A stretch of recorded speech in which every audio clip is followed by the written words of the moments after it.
Good morning, everyone. Here's a meme. It's sad, but true.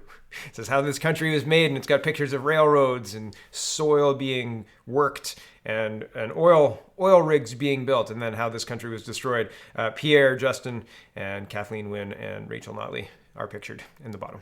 So, it's just it's a short version. There's a lot more to it. We're getting into it right now.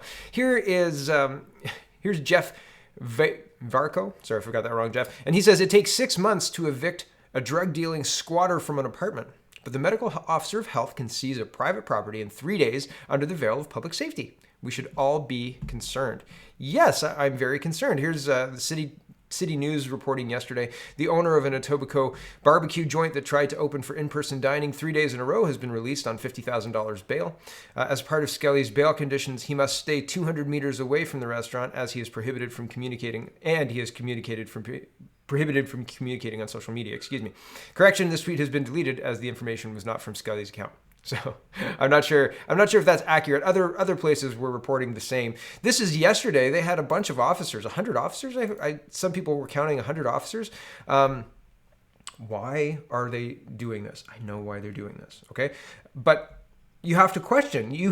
The normal people out there who aren't questioning really should start questioning when they see numbers like this to shut down a private business when literally down the road Costco is open. Costco is open and serving food. Like with the same standards that Skelly's place has. They barricaded it too. Sorry, this is loud, but they barricaded it, so it's barricaded and the windows are boarded up. There's a protest going on, but they've got this barricade going, and people are protesting in this spot here, I think, like lengthwise down this way. Oh, maybe it's from this point back. But here's the sign, and it's signed by, well, hold on, I've got a picture of it. Here's another. Yesterday I was talking about how I wasn't sure if that was Costco. I saw this picture, and yeah, that's Costco. That's definitely Costco. And it doesn't matter if that's Ontario or North York or Toronto Centre or Mississauga or Kitchener-Waterloo. That's Costco, okay? And it doesn't matter if it's November 25th or 27th or December 2nd or November 18th. This is pretty much what it looks like, right? Every time I've been there, this is what it looks like. And it says the same day Adamson Barbecue, a small business, was charged, shamed, and shut down by the government.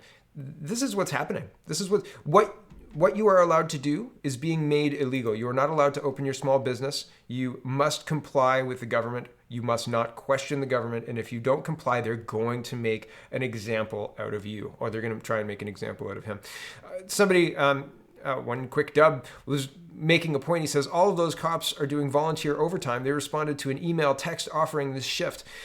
These are not good cops. They choose to attend and enforce draconian restrictions on a small business owner. Shame. And here's the duty. Here's a look at the details of the duty. This is the following short notice paid duty is available. So you can, if you're interested in this paid duty, please reply to this email using the reply button, blah, blah, blah, blah, blah. And it is attend D22 to be shuttled to 2 Queen Elizabeth Boulevard, Adamson's Barbecue tonight.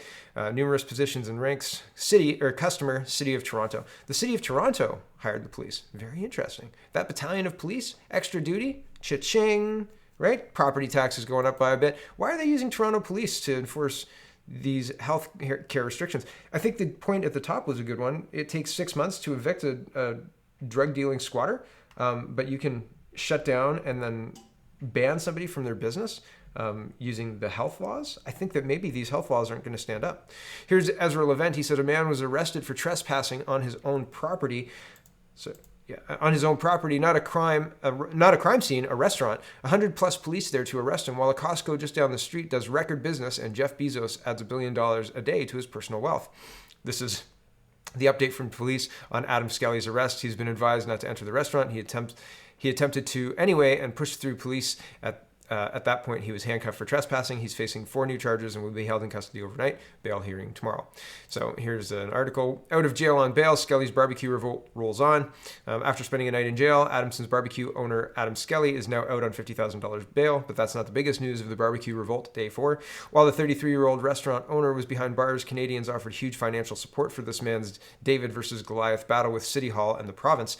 Thousands are asking how a guy can be charged for entering and exiting his own restaurant if doing so is constitutional constitutionally legal. The GoFundMe campaign was closing on 4,000 people donating nearly $200,000 as of Friday night to a legal defense fund for Skelly, who was arrested Thursday after defying the COVID-19 pandemic emergency lockdown orders to vacate his Etobicoke restaurant. Skelly was charged with obstructing police, trespassing, and other counts related to his decision to enter his restaurant that had its locks changed by order of the city, citing health statutes. He was released from 23 Division on Friday after making bail and being ordered by the court not to be within 200 meters of his own business. So I hope the GoFundMe pays out. This is interesting. Here's Joe Warmington. He says, not only will unprecedented situations be argued in court, but needs to be uncharted waters stemming from COVID-19 pandemic. Hopefully, city province hang on to all correspondence so Canadians can understand decision processes and players before judges rule if this was constitutional. Man, there's so many weak points in this. And you know what? Reading this, because of what they've arrested him on, this is signed by, hold on, let me see here. I think this is the same letter. This order is signed by Miss Davila, who's the Toronto Medical Health Officer. And Blondfin says, I wonder if you could explain to us why your name would be on a piece of paper to shut down a business and order it trespassing. Would it be you that would be sued for the human rights violation? And so here it says, on November 24th, I issued an order under Section 22 of the Health Protection Promotion Act requiring the closure of Adamson Barbecue Limited, operating as Adamson Barbecue, located at 7 Queen Elizabeth Boulevard, Toronto. This legally enforceable order establishes that I have the authority to determine which persons will be allowed to enter the premises at any time for any purpose, according and pursuant to the Trespass to Property Act. I'm an occupier of the premises. As an occupier, I have issued this notice of trespass under the authority of the Trespass to Property Act to all persons who do not follow my lawful order. This notice confirms that you are not permitted to access, enter, or be on the premises.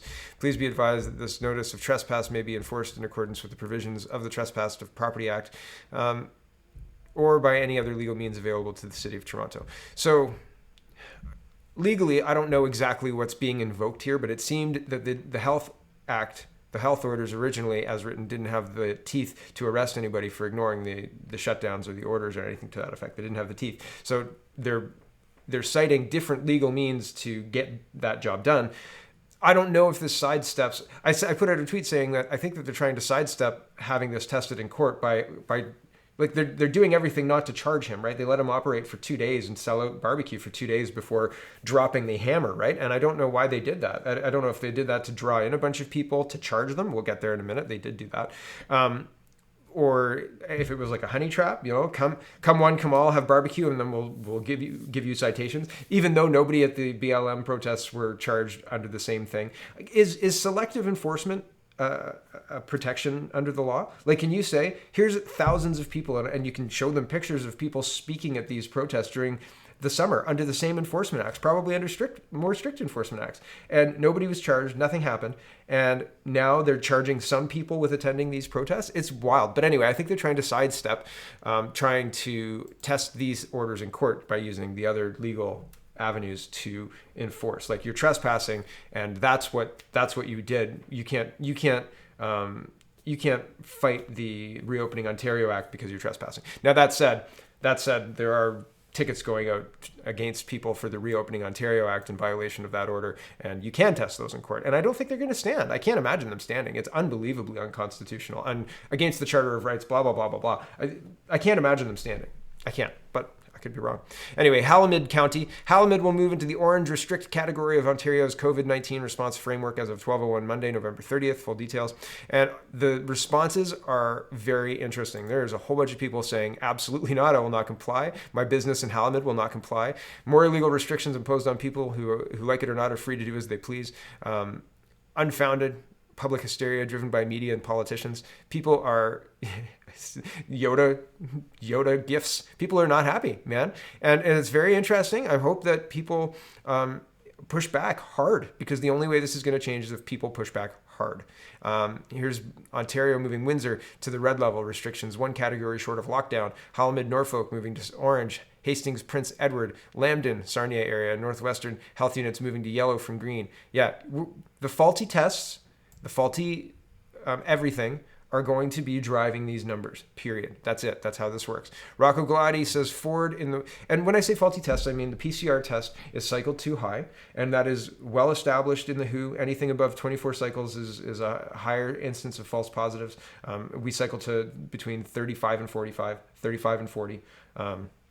In Ontario. So I'm not trying to spread disinformation or anything to that effect. I'm trying to hold these people accountable. If you look at the death numbers, often the big numbers have a star that say only 8 or 10 people died in the last 24 hours, and a large majority of them died in the last 2 weeks, but have just been confirmed as COVID. So boom, big bump in the numbers. But BS, absolute garbage, because the standard for being a COVID death, and I read a story yesterday about how somebody's step-grandpa had passed away and had 3 COVID tests before it. It was negative. They said he died of old age. And then post-mortem test, and oh my goodness, he's COVID. And they're using him, and to use the gentleman's own terms, for their BS numbers, their bullshit numbers.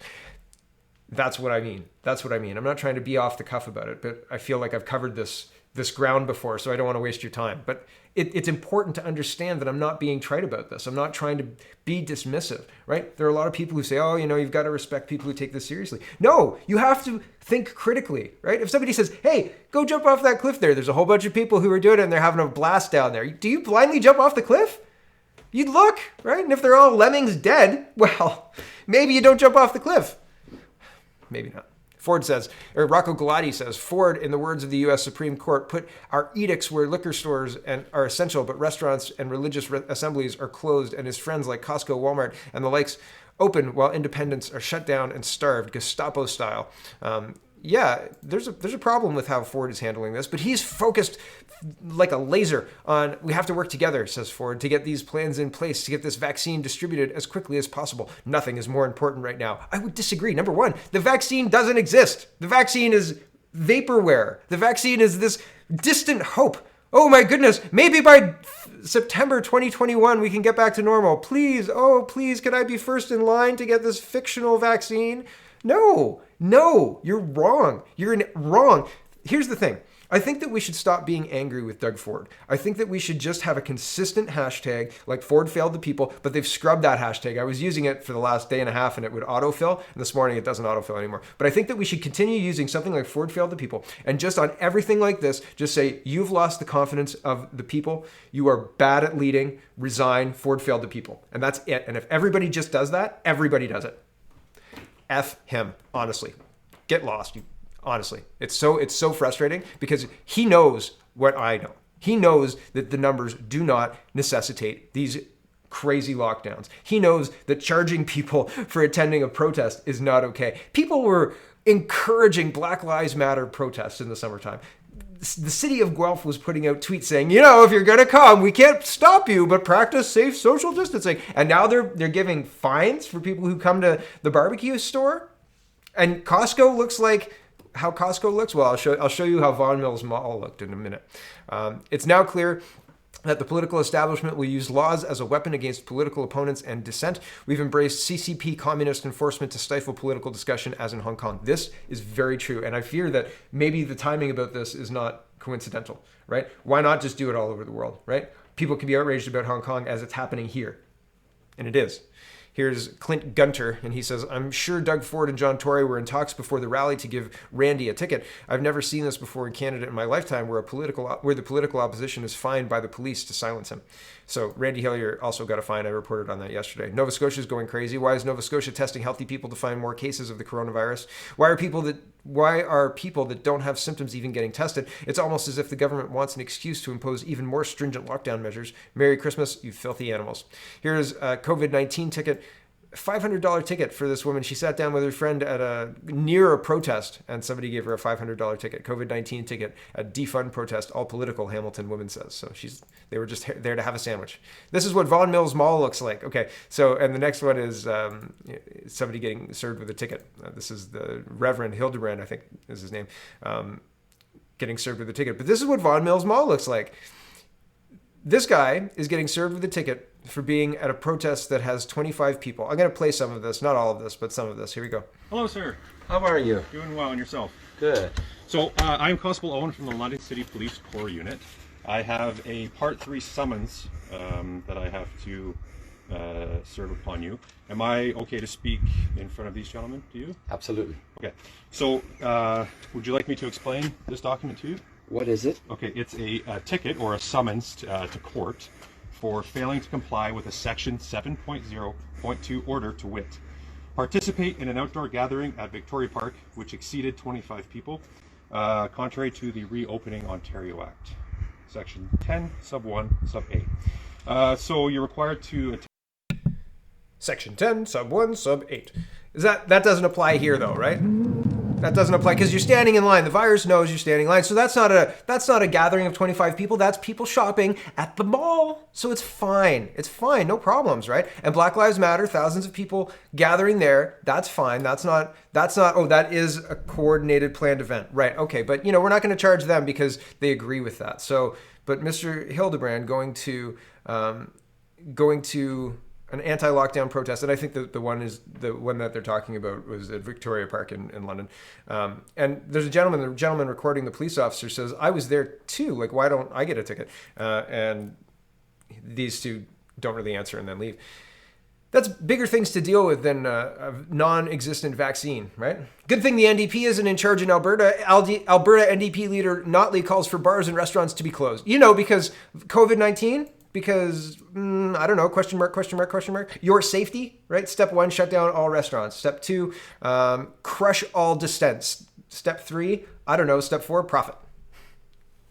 Dan Kelly, all right, I'll give you a little bit of credit here, Dan. Great to see Peel working to find a different route to retail business restrictions, one that's fair between small and big box. Can Toronto small businesses count on your support too, Mayor John Tory? So here, Linda Ward is reporting, here's the final motion passed at Peel Regional Council this afternoon. It appears to not go as far as banning big box stores from selling non-essential items. Rather, it asks the province to revise the lockdown rules to address inequities between large and small businesses. Apparently, they're having a balance anyway between the big box stores and the little ones. I'm not going to get into the details. Apparently, this is a big letter. Hold on, I'll give a better synopsis in just a minute. Okay, so the resolution doesn't call on a specific model. Dan Kelly says, of the various models of the new COVID retail restrictions popping up across Canada, Saskatchewan's model makes the most sense. Allow quiet small stores to remain open, limiting busy box stores to 50% capacity. This seems consistent with Mayor Bonnie Crombie's suggestion. So, I mean, I'm glad Dan is pushing for a change of the rules. He's the person who is representing small businesses. But at the same time, I feel like the conversation's only half had. Limiting big box stores to 50% capacity. Do we have any evidence this works at all to stop spread of anything? Most of the deaths and most of the spread is in long-term care facilities. Very small amount is outside of that. Do we need to do these draconian suggestions to make some pearl-clutching business people happy? To make some... And I mean, the people who are making these plans are not the doctors and nurses and not the politicians. They're a lobbying group that's been paid millions of dollars to come up with these plans. Like, I just don't trust it. I don't trust it. This is not how things should be done. Cody Payent is commenting on Patty Haydu. Patty Haydu says, writing by Anthony Furey is fake and dangerous. Cody says, the only thing that is fake and dangerous in this context is Patty Haydu's non-existent medical credentials. Yes. How many millions of lives lost throughout history as a result of obligation to the collective state? Again, Patty Haydu, enemy of the people. Yep. And hypocrite and rule breaker and hypocrite. Anthony Furey says, Patty Haydu thinks my COVID writing is fake and dangerous. I think that's pretty funny. Here's Anthony Furey again. Alberta offers even more data on COVID-19 deaths. My latest article is now live, a sequel to the piece that Patty Haydu calls dangerous, and Justin Trudeau labeled misinformation. Decide for yourself. I mean, like, that's selling it pretty well, right? Like, I'd read that. Brian Lilly follows up too. Given that Patty Haydu called a Sun column based on government stats fake and dangerous news, and that Justin Trudeau called it misinformation in a phone call that hasn't happened.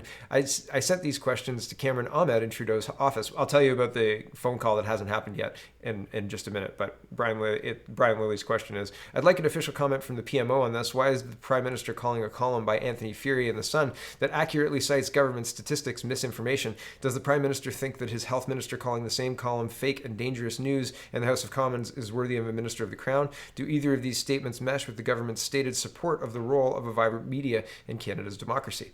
So I would like those questions answered too. Before we get to the phone call that hasn't happened yet, there's some other stuff to get to. So the Wellington Advertiser, after all of that, businesses locked down, schools in disarray, talking about all of the school potential circuit breaker lockdowns that aren't going to happen, which is good. The Upper Grand District School Board has received approval to once again accept international students. Yay! Do you feel safe? We're here to keep you feeling safe. Bull.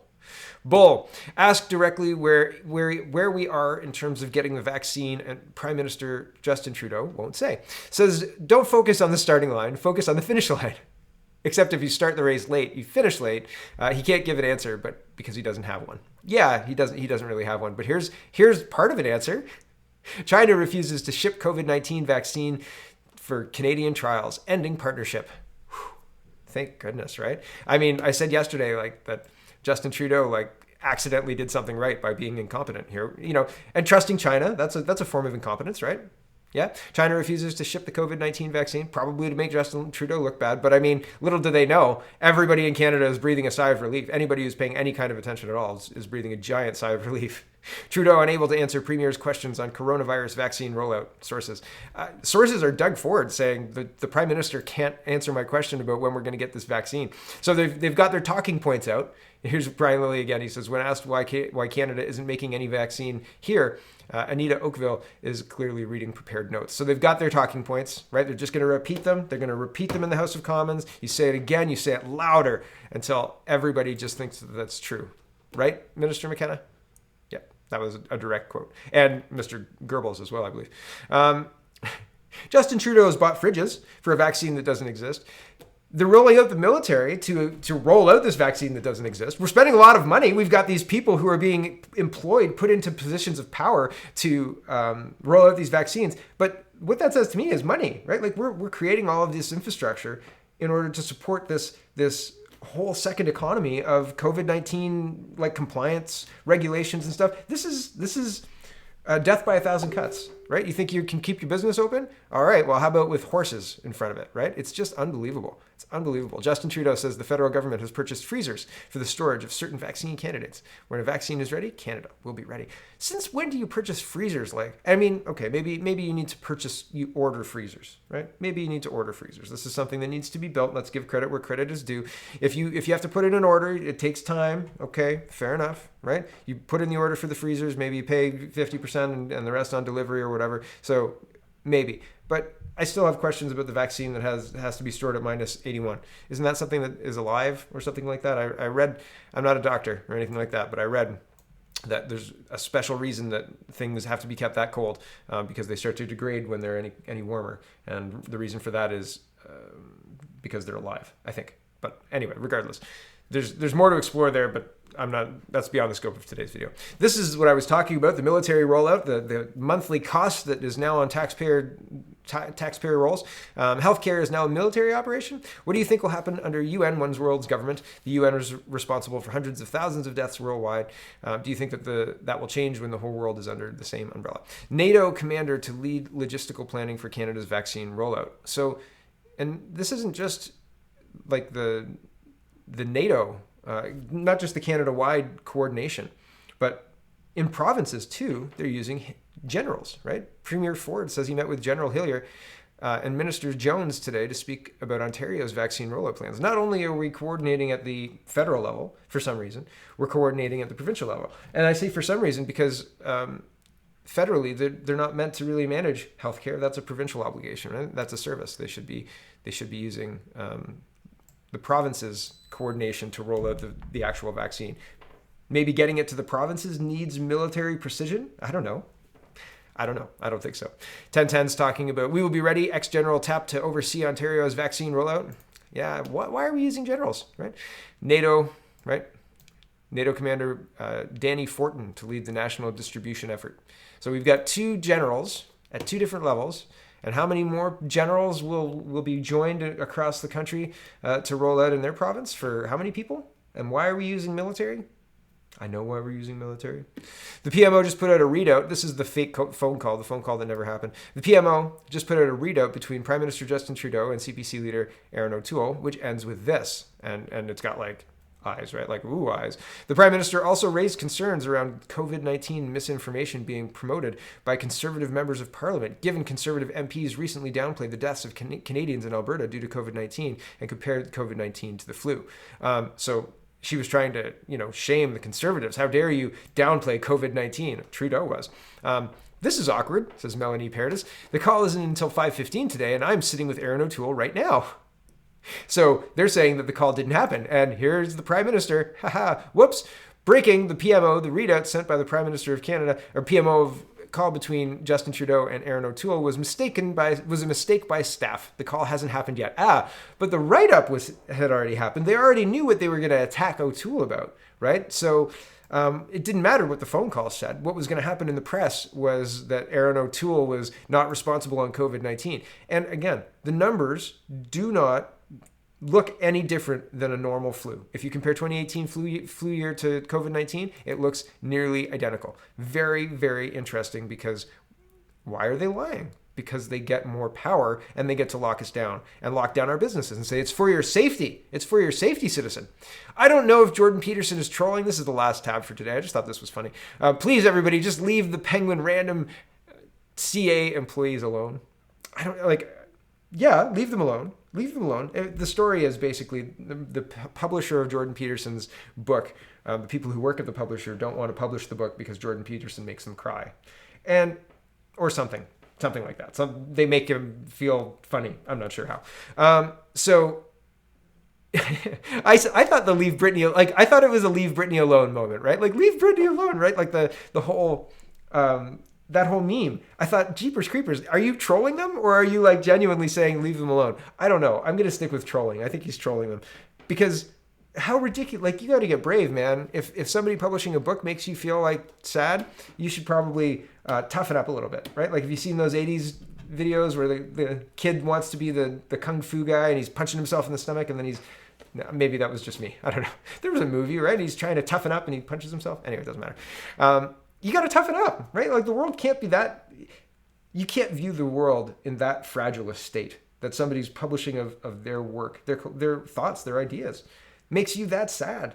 My goodness, or that scared, or that whatever, that prone to collapse, right? Just ignore it. You have that freedom. Just like if you don't want to go to Adam Skelly's barbecue because you think that it might hurt you, stay home. But if Adam Skelly wants to be brave and open his barbecue, and people want to be brave and come and support him, he should be able to, and they should be able to, and it shouldn't be against the law. And if Randy Hillier wants to attend a protest that has a couple more people than 25, but a couple less than maybe who are at Vaughan Mills Mall, maybe he shouldn't be ticketed, because we have that right enshrined in our Constitution, enshrined in the Charter of Rights. And I understand that the Charter of Rights is being shredded currently by the Trudeau government. What? No, you don't have those. You have safety provided to you by the government. Say thank you, or we're going to make you say thank you. It's unbelievable. It's unbelievable. Oh, and the news out of Trump land. Did you see that lion? Hold on, I'm going to get you the lion clip. Hold on a second. Go and watch this lion clip. This thing is so good because it starts out kind of funny. And this is real Donald Trump. He retweeted this. It starts out where you're like, where's this going? And by the end of it, I don't know. I don't know what's going to happen. It's a war. This is a war. And Trump knows what is at stake. And I don't think that he did the first 4 years going into the 2020 election thinking that he would get a fair shake at an election. And I think that he knew it. And I think that this is a terrible pause face. Sorry, hyena. There's the lion.